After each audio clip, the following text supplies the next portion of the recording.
ও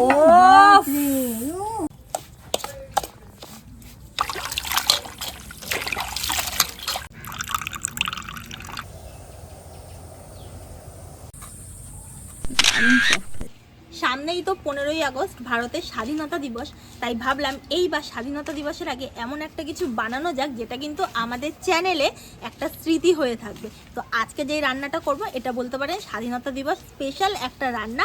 আর এই রান্নাটা কিন্তু ভীষণ হেলদি একটা রান্না, কোনো রকম কোনো তেলের ব্যবহার কিন্তু এই রান্নাটায় হবে না।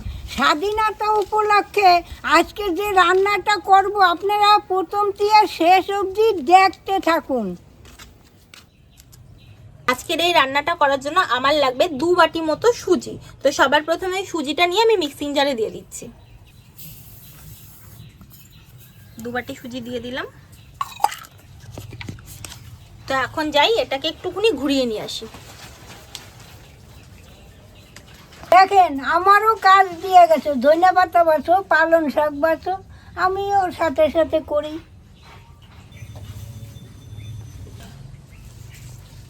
এই দেখুন মিক্সিং জারে আমি সুজিটা গুঁড়ো করে এনেছি, আধা ভাঙা মতো করে কিন্তু আমি গুঁড়ো করেছি, একদম মিহি গুঁড়ো করিনি। এখন এই সুজির মধ্যে দিয়ে দিচ্ছি পরিমাণ মতো লবণ, দিয়ে দিচ্ছি স্বাদ অনুযায়ী মিষ্টি।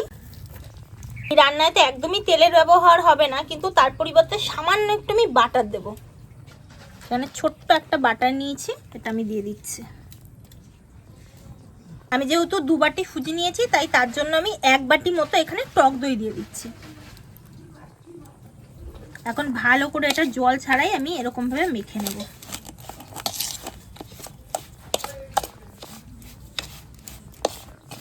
এখানে কিন্তু এই রান্নাটা করার সময় সুজি আর টক দইয়ের পরিমাণটা একদম ঠিকঠাক রাখবেন। আমি যেহেতু 2 কাপ সুজি নিয়েছি তার জন্য 1 কাপ টক দই ব্যবহার করলাম। আপনারা যদি সুজির পরিমাণটা 1 কাপ নেন তাহলে কিন্তু এখানে হাফ কাপ মতো টক দই আপনারা ব্যবহার করবেন।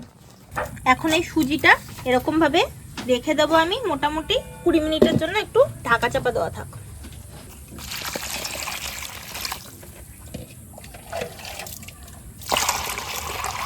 পালং শাকটা আমি ভালো করে ধুয়ে নিচ্ছি।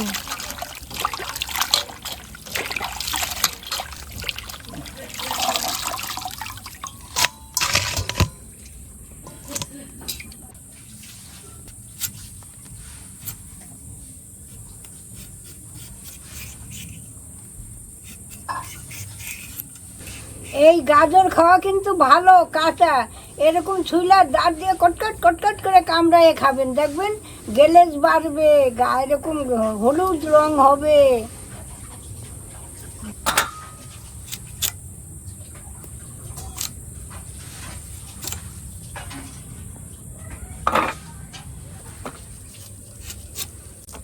অল্প কটা পালং শাক আর ধনিয়া পাতা একটু কেটে নেব।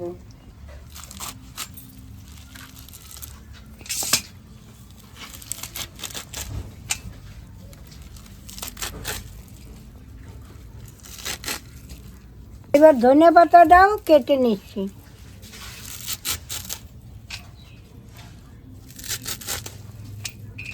কাটা সবজিগুলো আমি দুটো আলাদা আলাদা মিক্সিং জারের মধ্যে নিয়ে নিচ্ছি। এই গাজরগুলো দিয়ে দিচ্ছি প্রথমে।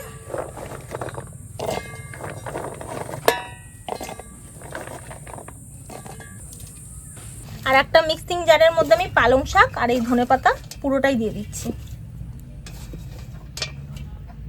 দুটোর মধ্যেই আমি জল দিয়ে দিচ্ছি, বেশ খানিকটা করে জল দিচ্ছি।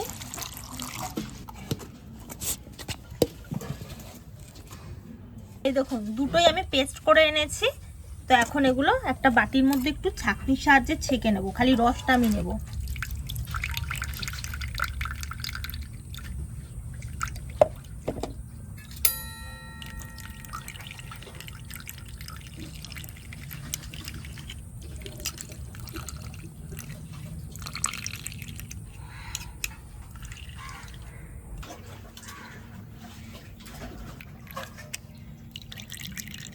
সেম ভাবে আমি গাজরের রসটাও বার করে নিই।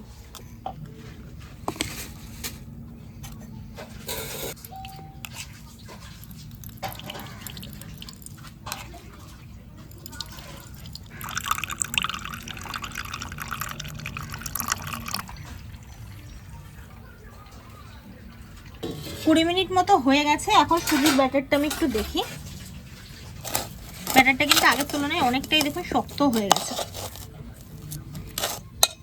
এখন এই ব্যাটারটা আমি 3টে ভাগে ভাগ করব, একদম সমান ভাগই করব। এই একটা,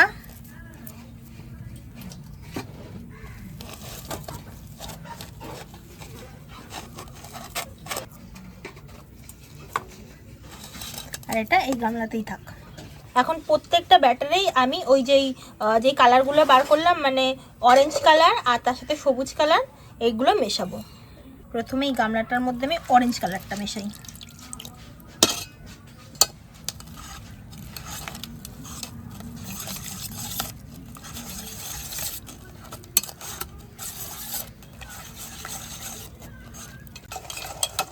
এই দেখুন একটা ব্যাটার কিন্তু আমার একদম তৈরি। এই যে আর একটা ব্যাটার, এর মধ্যে এখন আমি এই ধনেপাতা আর পালং পাতা রসটা দিয়ে দিচ্ছি। তখন আর একটু রস লাগবে, দিও তো। এই দেখুন এই সবুজ এই পালং পাতা আর এই ধনেপাতা জলটা দেওয়ার পরেও কালারটা সেরকম খুব একটা আসছে না। অ্যাকচুয়ালি যেরকম আমাদের ন্যাশনাল ফ্ল্যাগের কালারটা হয় সেরকম আসছে না। তো আমি এর মধ্যে সামান্য 1 ফোঁটা মতো একটুখানি ফুড কালার দেবো।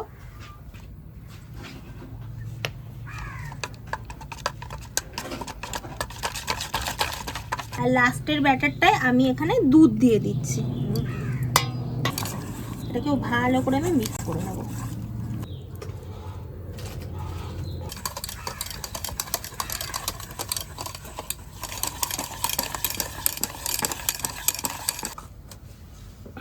কড়াটা বসিয়ে দিচ্ছি, এটা এখন জল দিয়ে দিচ্ছি, আর এক বাটি দিয়ে দিচ্ছি, একটা ট্যাং দিয়ে দিচ্ছি। কি দিচ্ছ? স্টাং। কি স্টাং? স্টাং আবার কি? 3টে কালার আমার রেডি। এখন সবার প্রথমে আমি এই যে অরেঞ্জ কালার দিয়ে যেটা বানিয়েছি যে ব্যাটারটা, এর মধ্যে একটু খাবার সোডা দিয়ে দেবো। সবার প্রথমে আমি এই অরেঞ্জটার মধ্যে খাবার সোডা দিয়ে দিচ্ছি 1/2 চামচ এরকম। সামান্য একটু দুধ দিয়ে দিচ্ছি, আর একবার একটু ফেটিয়ে নেব। এখন এই অরেঞ্জ কালারের ব্যাটারটা একটা কেক টিনের মধ্যে আমি ঢেলে নিচ্ছি। কেক টিনটায় ঠাকুমা আগে থেকে একটুখানি বাটার ব্রাশ করে দিয়েছিল।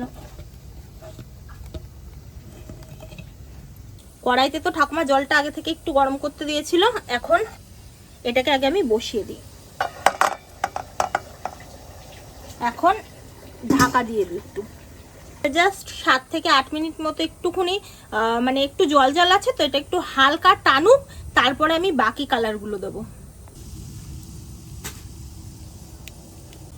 7-8 মিনিট মতো হয়েছে। এখন এই যে সাদা ব্যাটারটা আমি এর উপর দেবো। এর ভেতরে আগের মতো সেম ভাবে আমি একটু খাবার সোডা দিয়ে দিই। একদম সামান্য একটু খাবার সোডা দিলাম। এর ভেতরেও সামান্য একটু দুধ দিচ্ছি।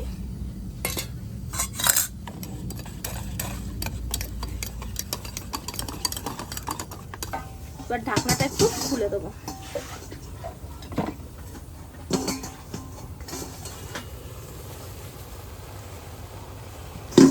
দেখুন জলটা কিন্তু একদমই টেনে গেছে। এখন এই সাদা ব্যাটারের গোলাটা আমি দিয়ে দিচ্ছি।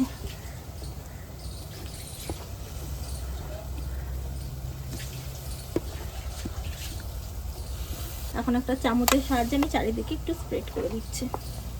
জলটাও শেষ হয়ে গেছে, একটু জলও দিয়ে দিই কড়াইতে। অল্প অল্প করে জল দিতে হবে আর করতে হবে।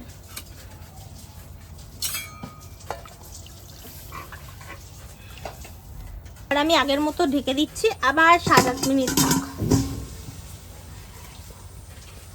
এটা কিন্তু দারুণ জিনিস তৈরি হচ্ছে, এই আমি জীবনে প্রথম দেখলাম। সেম ভাবে আমি সবুজ ব্যাটারটার মধ্যেও খাবার সোডা দিয়ে দিচ্ছি। এটার মধ্যে আর দুধ দেবো না, এটা যেহেতু পাতা ছিল তাই এর ভিতরে আর দেবো না। এখন খুলে দেখি কি সুন্দর, দেখুন ফুলে উঠেছে সাদাটা। এখন এই সবুজ ব্যাটারটা আমি দিয়ে দিচ্ছি।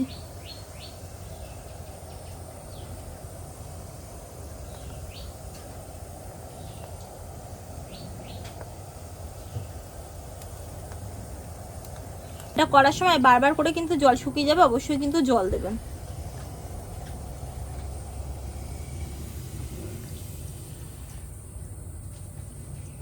লাস্ট টাইমের মতো আবার আমি ঢেকে দিচ্ছি। বেশ কিছুক্ষণ হয়ে গেছে সবুজ ব্যাটারটা দেওয়ার পরেও। তো এখন ঢাকনাটা খুলে দেখি, তারপরেও প্রায় 15 মিনিট মতো এটাকে ভালো করে আমি জাল দিয়েছি। এখন খুলে দেখি কিরকম কি হলো। ঠাকুমা দেখো কি সুন্দর হয়েছে। হ্যাঁ কিরে খুব সুন্দর হয়েছে তো। হ্যাঁ একটু দেখি কাঠি ঢুকে ব্যাটার লেগে আছে নাকি। হয়েও গেছে না? হ্যাঁ এই দেখুন ব্যাটার কিন্তু একদমই লেগে নেই, মানে কিন্তু হয়ে গেছে। এটা হালকা একটু ঠান্ডা করে নিয়েছি। এখন এর 4টে সাইড আমি একটু কেটে নেব।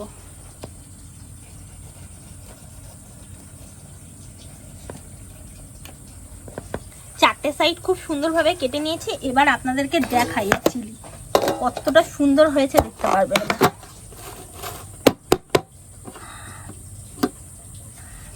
ও কি সুন্দর হয়েছে, খালি দেখুন এত সুন্দর লাগছে চারটে সাইড দেখতে, অপূর্ব অপূর্ব। দেখুন কি সুন্দর লাগছে, এই দেখুন দারুণ লাগছে রে, দারুণ দারুণ। আর কতটা সফট হয়েছে দেখো ঠাকুমা, কত সফট হয়েছে দেখুন, কতটা সফট হয়েছে খালি ওই দেখুন। কালারটা আমার কাছে এই কালারটা হেভি লাগছে, দারুণ সফট হয়েছে। আজকের ভিডিওটা কিন্তু তাহলে আমাদের এখানেই শেষ। আপনাদের দারুণ সুন্দর একটা স্বাধীনতা দিবসের আগে রান্না করে দেখালাম। কেমন লাগলো ভিডিওটা আপনারা কিন্তু অবশ্যই জানাবেন। তাহলে আজ আসি, আবার কাল দেখা হবে, টাটা।